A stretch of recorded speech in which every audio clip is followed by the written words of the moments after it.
Welcome back, I'm Ryan from WW2 Gaming, and today I'm talking about the open beta that recently happened for Call of Duty World War II. Now, I'm not going to be going too in-depth with it because I didn't really get to play that much, but that's actually not my fault, so let's get right into this with why I didn't get to play so much. If you've been watching any other videos like this on the World War II beta, you might know that this thing crashed like crazy. And I'm not talking about in the middle of games. It seemed to be pretty stable then. It was just in the menus themselves that the game crashed like crazy. To go through my personal experience of the crashes, I tried to play this game over the course of 2 days. On the first day, it crashed 13 times before I was actually even able to get to the multiplayer menu. And if you didn't get to play it, essentially it's the start menu, then you choose either either campaign, well, it said like multiplayer options, there wasn't a campaign option yet, but you chose either multiplayer or options. I clicked on multiplayer, and that's usually where it crashed, pretty much every single time. So I start out trying to just get into the multiplayer. That wasn't working. Like I said, 13 times. Then I tried to go to the options menu. Crashed another 3 times. Then I was able to get to the options. Change some of the options around.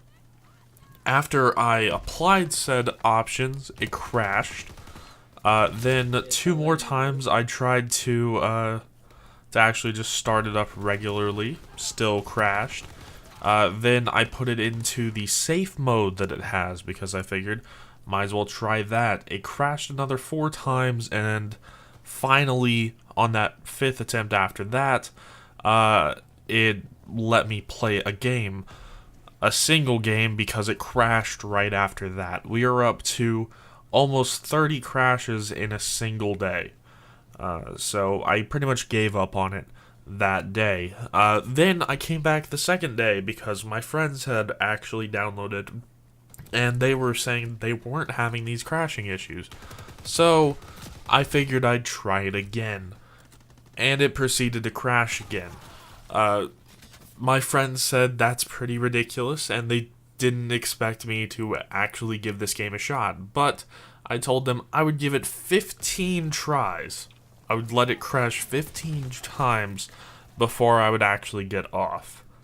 And, well, it kind of did.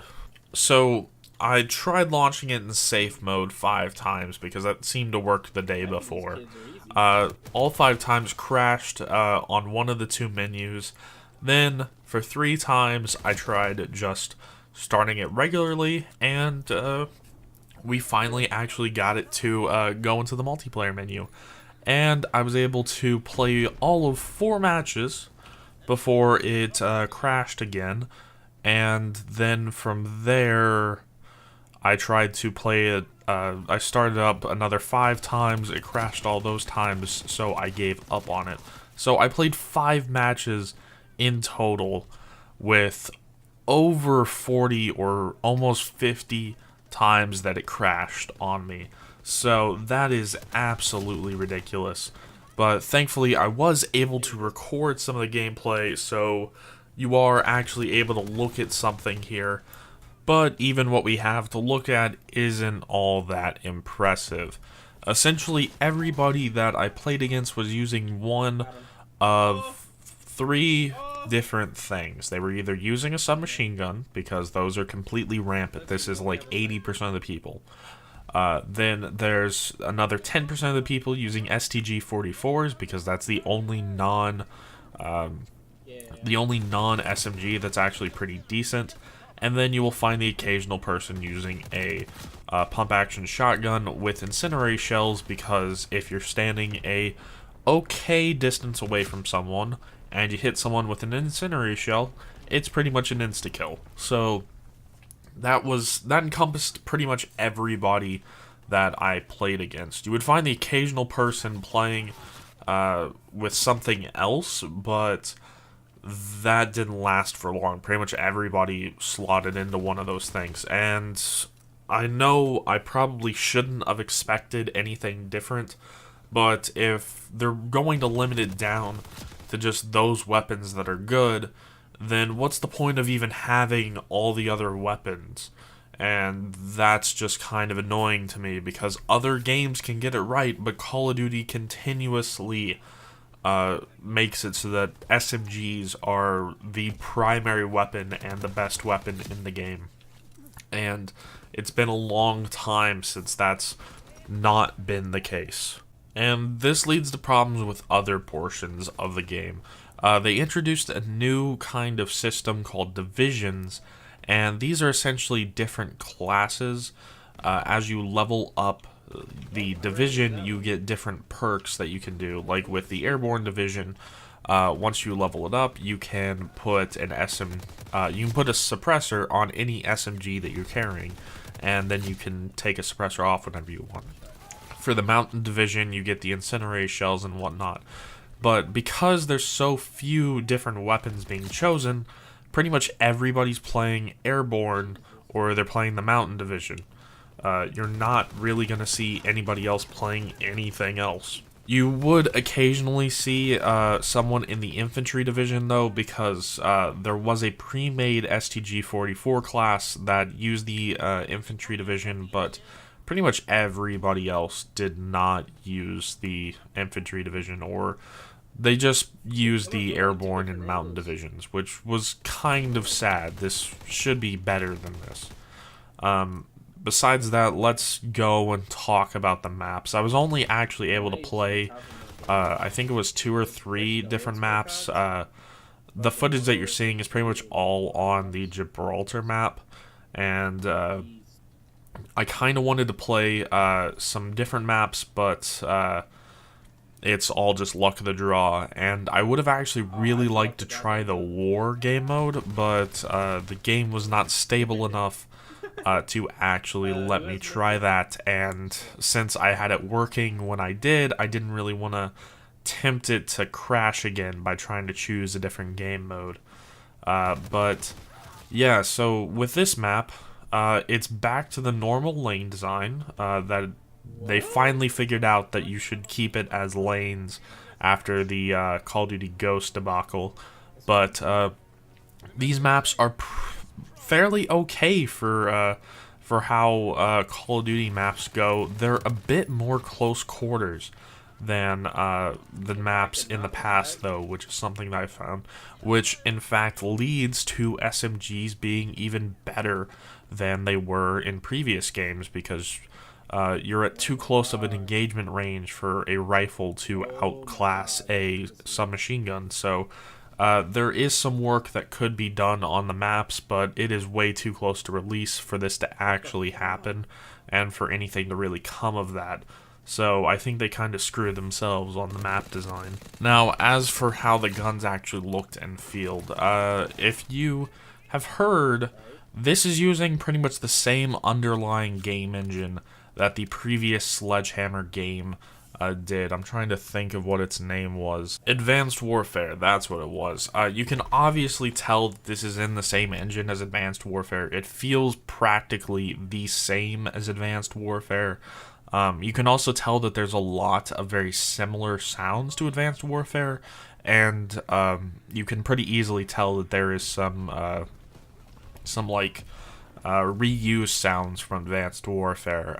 The one that I can think of is that some of the special drops in Advanced Warfare have now been used as explosive sounds in this game. That's pretty much the one that stuck out to me.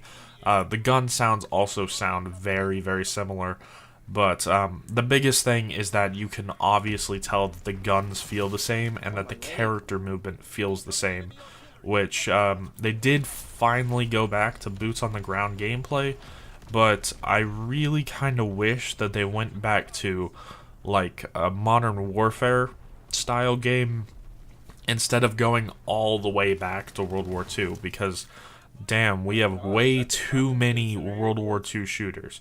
I think that there's almost, between Call of Duty and Medal of Honor, and I'll throw in Battlefield there, I know that there's at least 20 games in World War II that have been released in the last 17 years. We have way too many World War II shooters. I really wish that we would go back to some more modern military stuff, maybe like alternate history sort of stuff. Just give us something interesting and new and not the same old World War II. You can only play this so many different ways, and this really isn't any sort of new way to play World War II. So, yeah, now that we've gotten that out of the way, let's just finally finish off with my final thoughts, because I didn't really get to experience much else in the beta. I was really kind of hoping that we would get some of that, like, I think it's called the headquarters mode. It's the big social game mode where you can have 64 players in a lobby just running around and doing fun things together. They didn't have that, so we pretty much just got to play this. So, overall, I was originally, before playing this, I was undecided on getting Call of Duty, but leaning towards getting it this year, because they did make some changes that I actually really, really liked. Now, after playing this, I'm still undecided, but now I'm leaning towards a no.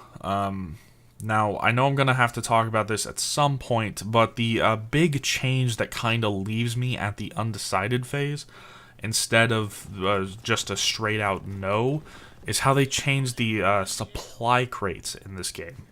Previously, in the supply crates, you could buy them and you could get weapons from them.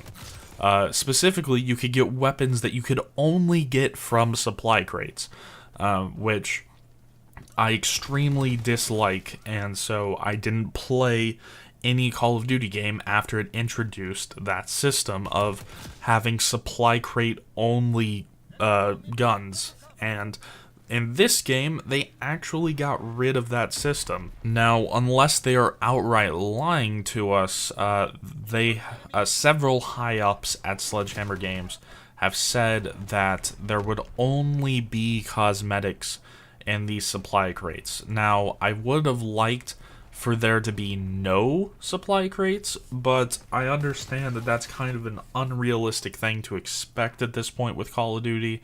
So I'll take what I can get with some cosmetic-only supply crates. So I'm kind of fine with those, and that's the only reason why I'm still undecided. Because this game, the single player and the rest of the guns that they have yet to show off could potentially save this game, but I highly doubt it. So, yeah, that's been my my extended thoughts on the Call of Duty World War II beta. I pretty much don't have anything else to say about this. Like I said, I don't know if I'm going to be getting it, so I don't know if I'm going to have any more videos on the World War II Call of Duty. So, that's it for this. Remember, I'm Ryden from WW2 Gaming, and as always, I'll see you guys in the next one.